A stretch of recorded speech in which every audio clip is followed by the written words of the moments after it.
Hey everybody, I'm Carl Lanning with This Week in History, Brazos River Charter School, specifically the week of October 11th through 17th. Well, you may remember that last week when I left you, we talked about this photograph, and that some of you are old enough to know what this is, and some of you might not be, but you're about to learn something. Well, on October the 17th of 1973, the OPEC oil ministers decide to put an embargo on the United States and other nations that had supported Israel during the 1973 Arab-Israeli War. By the time the embargo ended in March of 1974, the price of oil had gone up 300% in the United States.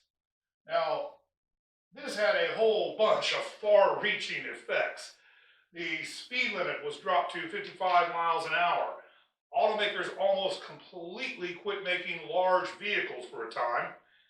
For the first time, the more fuel-efficient Japanese cars started to be seen in number on the roads. Locking gas caps, you had to have a key to get into. Even NASCAR canceled some of its races, and some of those that were run were reduced by 10% in length. The gas stations at any given time, it was estimated that probably 20% of the gas stations in the country simply didn't have any gasoline.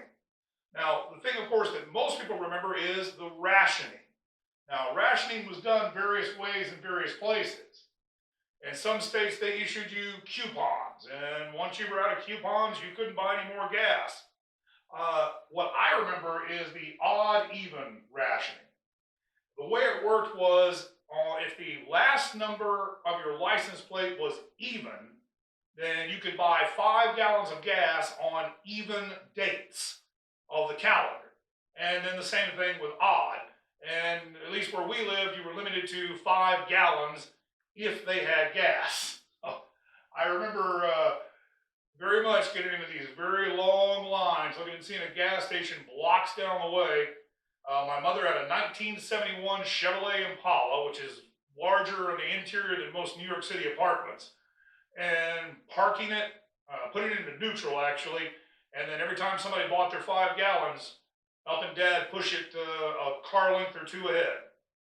Oh, the Arab oil crisis, 1973. If you remember it, I know you remember it well. Well, moving on then, on October the 15th of 1951, the television show I Love Lucy premiered. I Love Lucy went on to run for 6 seasons. 4 of those, it was the most watched television show in America. It's been translated into dozens of languages, and to this day is seen by somewhere around 40 million Americans. Now, I Love Lucy has proven to be one of the most influential television programs ever in a lot of different ways. But Lucy and Desi themselves proved to be very far-sighted business people. You see, in the 1950s, most television shows were seen as a live broadcast in a local area. But the rest of the country would see what was called a kinescope. A kinescope was a low-quality recording where basically you pointed a camera at a monitor. So it'd be sort of like filming the television, and that's what was sent out to the rest of the country. The image itself was fuzzy, it was grainy, various shadows and light. It was not a very good picture at all.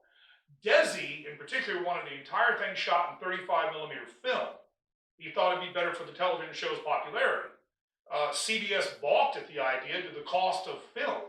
So Lucy and Desi agreed to take a substantial pay cut if they would film it in film. However, the deal was they would own the rights to the films after it was done. CBS agreed. They formed Desilu Productions, and basically Lucy and Desi invented the syndicated rerun. Once the episode had been shown for the first time on the CBS network, then they would own the prints. They could then shop them around to any other independent television station that they wished. It turned out to be an absolute cash cow. Like I said, this invented basically what we call reruns. So, the I Love Lucy show. And on October 14th, 1910, a man named John Wooden was born.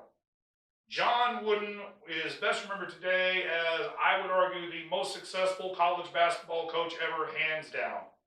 At UCLA, in the 12 seasons from 1964 until 1975, his team won 10 national championships. That's 10 championships in 12 years, 7 of them in a row.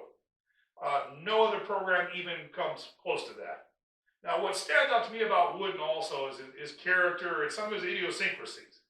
His former players, many of whom became very close and dear friends later, say the same thing. One of those happened to be a man named Lou Alcindor, who later changed his name to Kareem Abdul-Jabbar. Lou Alcindor, he changed his name to Kareem in 1971 when he converted to Islam. Was a lifelong friend of Wooden's. He believed about Wooden's coaching and without the work ethic that he had been taught by Wooden, there's no way you could have played in the NBA for 20 years. He later realized those same lessons applied off the court as well. By the way, such was his respect for Wooden that occasionally when Coach Wooden would slip and call him Lou, his birth name before his conversion, Kareem just kind of let that pass. And he didn't let that pass for anybody else, but he would for Wooden. You know, another one too was Bill Walton.